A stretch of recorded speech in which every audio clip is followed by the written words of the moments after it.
여러분, 안녕하세요. 오늘 들려드릴 이야기는 제가 지금까지 다뤘던 영상 중 가장 충격적이고 믿기 힘든 실화입니다. 2015년 한 탈북민이 대한민국에서 평범하게 살고 있었습니다. 그런데 이 사람이 어느 날 갑자기 다시 북한으로 들어갔습니다.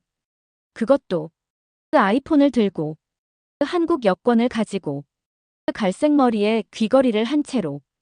더 놀라운 건 22일 동안 북한에 머물렀다는 것입니다. 이게 가능한 일일까요? CIA도 못할 일을 한 평범한 20대 청년의 이야기. 지금 시작합니다. 2015년 5월 중국 단동. 주인공 김강우 씨는 3년 만에 어머니를 만나기 위해 이곳에 왔습니다. 강우 씨는 20살에 탈북해 한국에 정착했고 당시 25살의 청년이었습니다. 그는 브로커를 통해 어머니를 중국으로 모셔올 계획이었습니다. 모든 준비는 끝났고 브로커도 준비됐습니다. 그런데 브로커에게서 날벼락 같은 연락이 옵니다. 어머니가 나오지 않겠답니다. 3년 만의 재회를 앞두고 어머니가 거부한 것입니다. 왜였을까요? 어머니는 북한에서 수십 년을 살아왔습니다. 남편의 죽음도 목격했고 떠나는 것에 대한 두려움이 컸습니다. 그리고 평생 살던 친구들과 헤어지는 것도 아쉬웠습니다. 강우 씨는 그 자리에서 무너졌습니다. 3년 동안 돈을 모아 이 순간을 준비했는데, 하지만 그는 그 자리에서 인생에서 가장 무모한 결정을 내립니다. 제가 직접 들어가겠습니다. 브로커들이 모두 말렸습니다. 미쳤어? 넌 이미 한국 사람이야. 들어가면 국가보안법 위반이야. 최소 3년에서 5년 징역이야. 하지만 강우 씨의 마음은 확고했습니다. 어머니가 저를 20년 키워주셨는데 제가 3년 정도 희생할 수 있죠. 그리고 저는 25살이었으니까 할 수 있었던 것 같습니다. 오후 5시. 강우 씨는 중국 단동에서 압록강을 바라봅니다. 건너편이 바로 북한입니다. 그런데 문제가 있었습니다. 그는 북한에 들어갈 준비를 전혀 하지 않았습니다. 갈색으로 염색한 머리, 귀에 뚫은 피어싱, 검은색 후드티, 그리고 배낭 속 한국 여권과 아이폰. 여러분, 이게 얼마나 위험한지 아시나요? 북한에서 보면 이 사람은 완벽한 간첩 프로필입니다.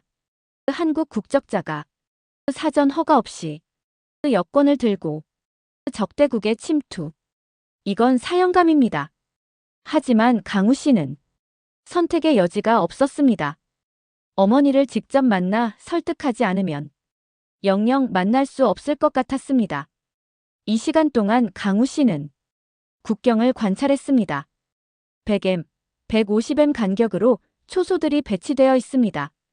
철책선이 빈틈없이 쳐져 있습니다. 어디로 들어가야 할까요? 그때 기회가 왔습니다. 오후 7시쯤 초소에 있던 군인 2명이 밥 먹으러 내려가는 게 보였습니다. 지금이다. 강우 씨가 움직입니다. 철벅. 압록강은 생각보다 얕았습니다. 10분 만에 강 한가운데까지 왔습니다. 해가 완전히 지고 깜깜해졌습니다. 그런데 문제는 지금부터였습니다. 북한 쪽 제방에는 콘크리트 벽이 있었습니다. 강우 씨는 미리 봐뒀던 곳으로 갑니다. 쓰레기 더미가 쌓여있던 곳. 그걸 밟고 올라가면 제방을 넘을 수 있을 것 같았습니다.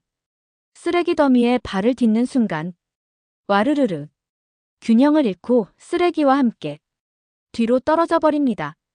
콘크리트 벽이라 잡을 곳이 없었습니다.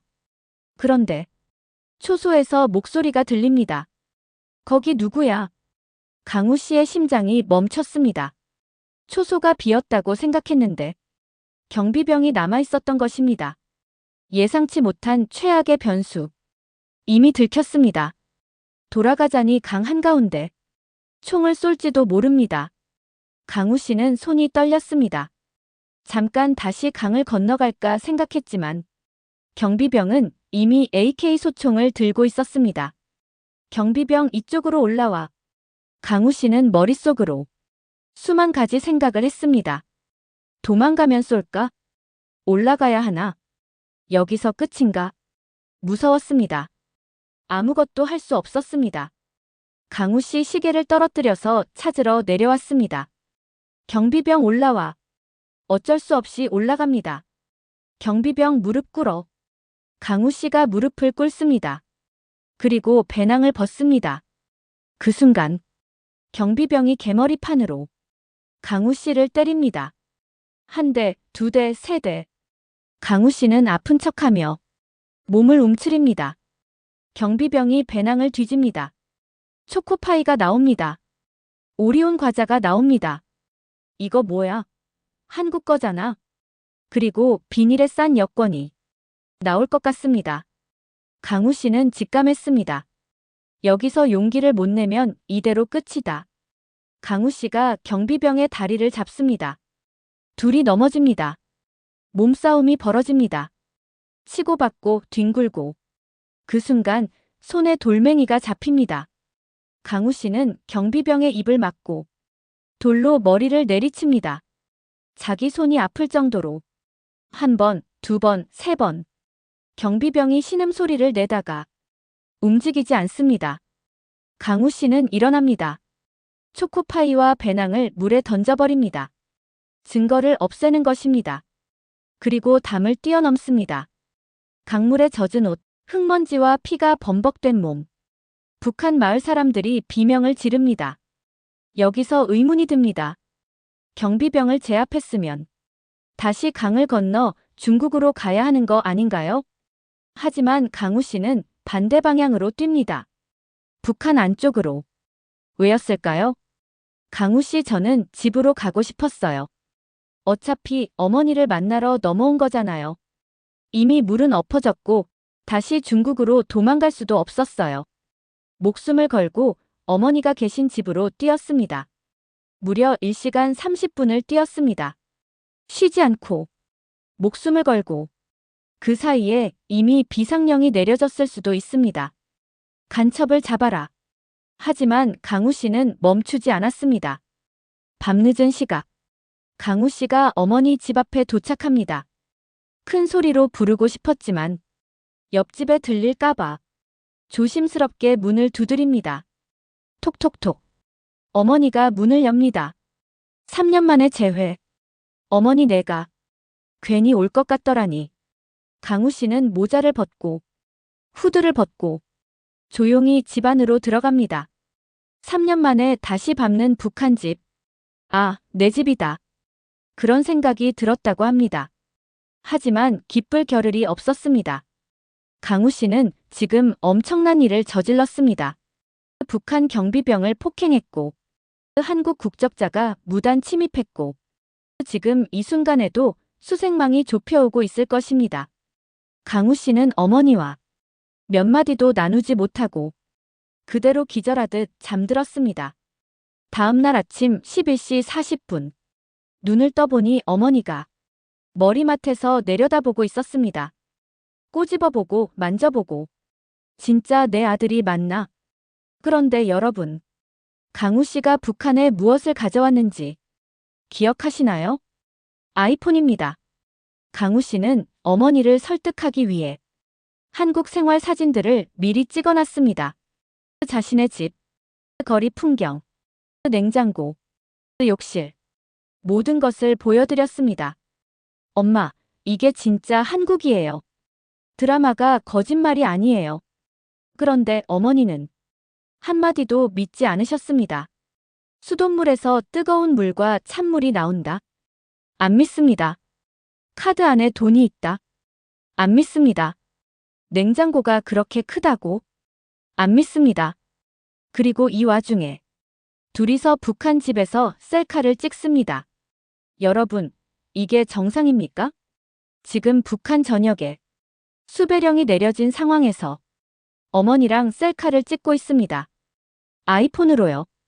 CIA도 이렇게는 못합니다. 강우 씨의 원래 계획은 이랬습니다. 이틀만 집에 숨어 있다가 브로커가 북한 군인을 매수해서 데리러 오면 함께 압록강을 건너는 것. 간단한 계획이었습니다. 그래서 강우 씨는 산 위 농막으로 올라가 숨었습니다. 어머니는 집에 계시고 강우 씨는 농막에서 대기하고 군인이 오면 어머니가 산에 올라와 알려주는 식으로 움직였습니다. 그런데 문제가 생깁니다. 이틀이 지나도 브로커가 오지 않습니다. 그런데 여기서 또 비현실적인 상황이 펼쳐집니다. 강우 씨는 북한 산속에서 브로커에게 전화를 걸었습니다. 어떻게요? 바로 아이폰 중국 로밍으로요. 중국 접경 지역이다 보니 중국 통신사 신호가 잡혔습니다. 차이나 텔레콤이 국경 지역에 안테나를 촘촘히 설치해놨기 때문에 최대 2km까지 신호가 들어왔습니다. 물론 오래 통화하면 안 됩니다. 북한에도 전파 탐지 장비가 있습니다. 2-3분 이상 통화하면 추적당할 수 있습니다. 하지만 짧게 연락은 할 수 있었습니다. 강우 씨 왜 안 옵니까? 브로커 너 어디에 있어? 강우 씨 집에 왔습니다. 브로커 너 미쳤어. 들어갈 때 무슨 사고 친 거야? 너 경비병 팬 거 맞지? 강우 씨가 경비병을 제압한 사건 때문에 북한 당국에서는 이렇게 보고했습니다. 간첩이 침투해서 경비병을 제압했다. 그리고 5월 21일부터 31일까지 국경 지역에 특별 경계령이 선포됐습니다. 개미 한 마리도 못 나가게 완전 봉쇄한 것입니다. 브로커가 올 수가 없었던 거죠. 강우 씨는 5월 31일까지 북한에서 나올 방법이 없었습니다. 그럼 강우 씨는 11일 동안 어떻게 버텼을까요? 먼저 전원 문제. 아이폰을 어떻게 충전했을까요? 강우 씨는 미리 준비했습니다. 보조 배터리, USB 케이블, 태양열 충전기, 핸드폰 영업을 했던 사람답게 철저히 준비해간 것입니다. 식사는 어머니가 날라다 주셨습니다. 그리고 밤이나 새벽에 몰래 집으로 내려와 씻었습니다. 문명의 맛을 본 사람으로서 샤워를 안 할 수는 없었다고 합니다. 하지만 샤워는 11일 동안 겨우 2-3번 했습니다. 머리를 감을 때는 대야에 물을 받아서 거꾸로 머리를 넣고 감았다고 합니다. 강우 씨가 말합니다. 사실 힘든 건 숨어 있는 게 아니었어요. 아침에 눈을 뜨면 제가 어디 있는지 헷갈렸어요. 서울집 같기도 하고 북한 같기도 하고 어떤 때는 내가 탈북해서 대한민국에 살았던 게 진짜인가 싶을 정도로 꿈같이 느껴졌어요. 그럴 때마다 손을 뻗어 핸드폰과 여권을 만지면서 아, 내가 갔다 온 게 맞구나. 이렇게 확인했습니다. 그런데 이 상황이 얼마나 위험한지 아십니까? 지금 북한은 간첩을 잡기 위해 초긴장 상태입니다. 보위부가 돌아다니고 수색망이 좁혀오고 국경은 완전 봉쇄됐습니다. 그런데 강우 씨는 낮에는 농막에 숨어 있고 밤에는 집에 내려와 씻고 가끔 길을 걸으면서 아이폰을 꺼내보기까지 했습니다. 북한 주민들도 핸드폰을 많이 쓰니까 자연스럽게 보였다고 합니다. 하지만 이건 정말 목숨을 건 도박이었습니다. 6월 5일 드디어 브로커와 연락이 됩니다. 브로커 6월 8일로 날짜를 다시 잡자. 내가 국경경비대 근무자를 매수해 놓을게. 강우 씨는 안심합니다. 5월 20일부터 6월 8일까지 거의 19일을 버텼습니다. 어머니도 마침내 마음을 굳힙니다. 우리 아들이 여기까지 왔으니까 가자. 드디어 6월 8일 D-데이입니다. 강우 씨와 어머니가 조심스럽게 국경으로 이동합니다. 국경에 도착했습니다. 브로커가 매수한 경비대원을 만났습니다. 이제 강만 건너면 됩니다. 그런데 경비대원 순번이 바뀌었습니다. 오늘은 못 넘어갑니다. 강우 씨는 직감했습니다. 뭔가 이상하다. 그래서 어머니와 같이 걷지 않기로 합니다. 어머니는 집으로 보내고 자신은 친척 집으로 가기로 합니다. 그런데 큰일이 벌어집니다. 어머니 집에서 비명소리가 들립니다. 보이부가 집에 잠복해 있다가 어머니를 덮친 것입니다. 손전등 불빛, 고함 소리, 꼼짝마. 강우 씨는 친척 집에 있었는데 소리가 들릴 정도로 가까웠습니다. 그런데 보이부가 친척 집까지 수색하러 옵니다. 이 집도 수색하겠습니다. 강우 씨는 집 안에 있었습니다. 출입문은 하나뿐. 완전히 걸린 상황입니다. 문이 열립니다. 보이부의 손전등 불빛이 강우 씨 얼굴에 비칩니다. 강우 씨는 고개를 돌리고 뒷집 담을 넘어 뒷산으로 뛰어 올라갑니다. 신발도 안 신고. 이제 정말 끝일까요? 산 중턱에 숨은 강우 씨. 그런데 산 밑에서 소리가 들립니다. 어머니의 비명 소리입니다. 보이부가 어머니를 산 밑까지 끌고 나와 폭행하고 있었습니다. 아들이 내려오게 하기 위해서 강우 씨는 돌멩이를 들고 내려가려 합니다. 어머니한테 손 떼는 놈을 살려둘 수 없다. 싸우다 죽어야겠다. 그때 어머니의 목소리가 들립니다. 우리 아들 아니라고. 모르는 탈영병한테 밥 준 것뿐이라고. 왜 이러냐? 어머니는 끝까지 아들을 보호하고 계셨습니다. 강우 씨는 정신을 차립니다. 아, 내가 내려가면 우리 가족 모두가 연좌제로 끌려간다. 할 수 있는 게 없었습니다. 그냥 산 중턱에 앉아서 계속 울었다고 합니다. 기적적으로 어머니는 풀려났습니다. 어머니가 이렇게 말씀하신 것입니다. 탈북한 아들한테 전화가 와서 국경 근처까지 갔습니다. 아들 얼굴을 보고 싶어서요. 하지만 조국을 배신할 수 없어서 돌아섰습니다. 보이부는 이 말을 믿고 어머니를 풀어줬습니다. 하지만 시간이 없습니다. 언제 다시 잡아갈지 모릅니다. 강우 씨는 결심합니다. 들어왔던 그 길로 다시 나간다. 같은 제방, 같은 초소, 경비병을 때렸던 바로 그 장소. 이번에는 제 방에서 물로 뛰어내려야 했습니다. 아래는 돌투성이, 물은 무릎까지밖에 안 옵니다. 잘못 떨어지면 다리가 부러질 수 있습니다. 강우 씨는 눈을 감고 뛰어내렸습니다. 팔이 아팠지만 수영해서 강을 건넜습니다. 중국 땅에 올랐습니다. 지쳐서 쓰러진 채로 허리에 차고 있던 비닐을 풀어 아이폰을 꺼냈습니다. 그리고 지인들에게 전화를 걸었습니다.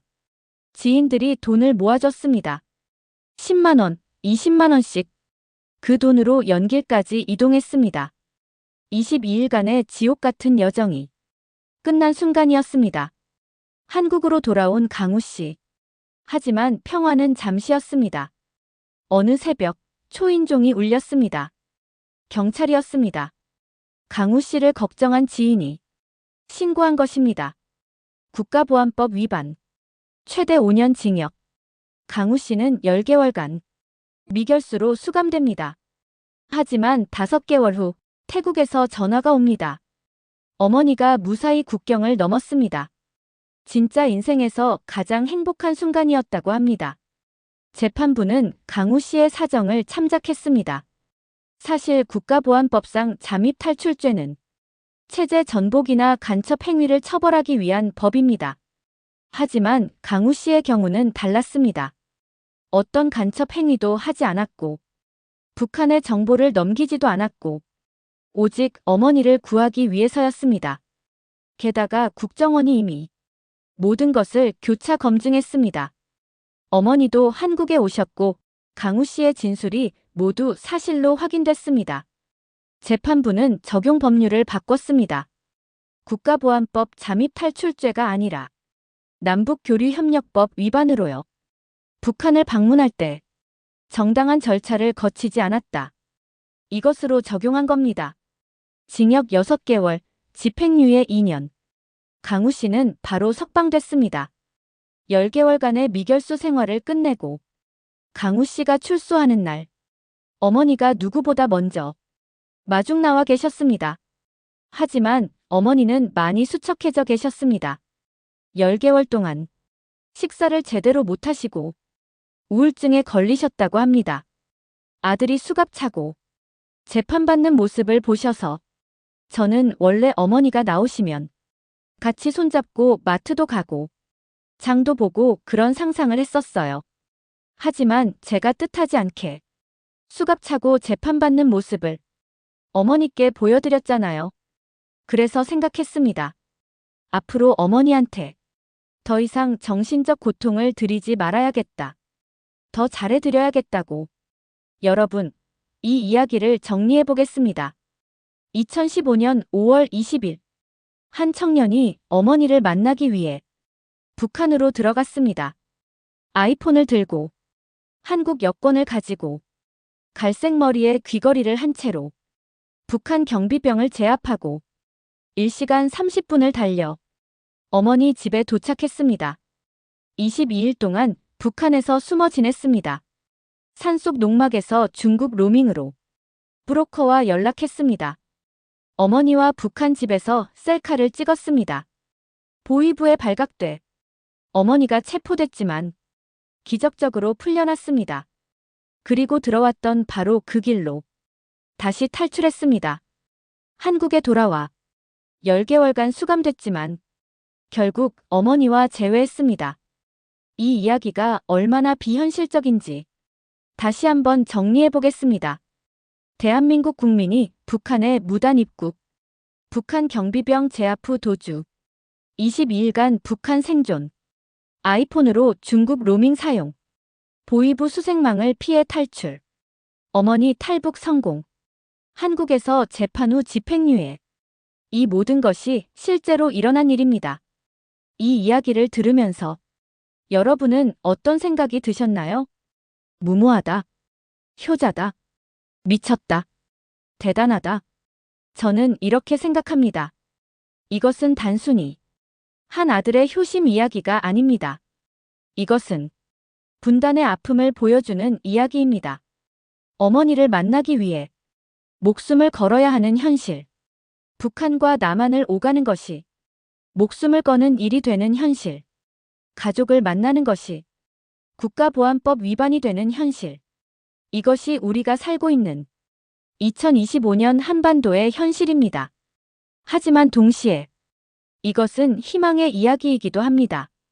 25살 청년의 용기가 어머니를 구했습니다. 불가능해 보이는 상황에서도 포기하지 않았습니다. 그리고 결국 어머니와 함께 자유를 찾았습니다.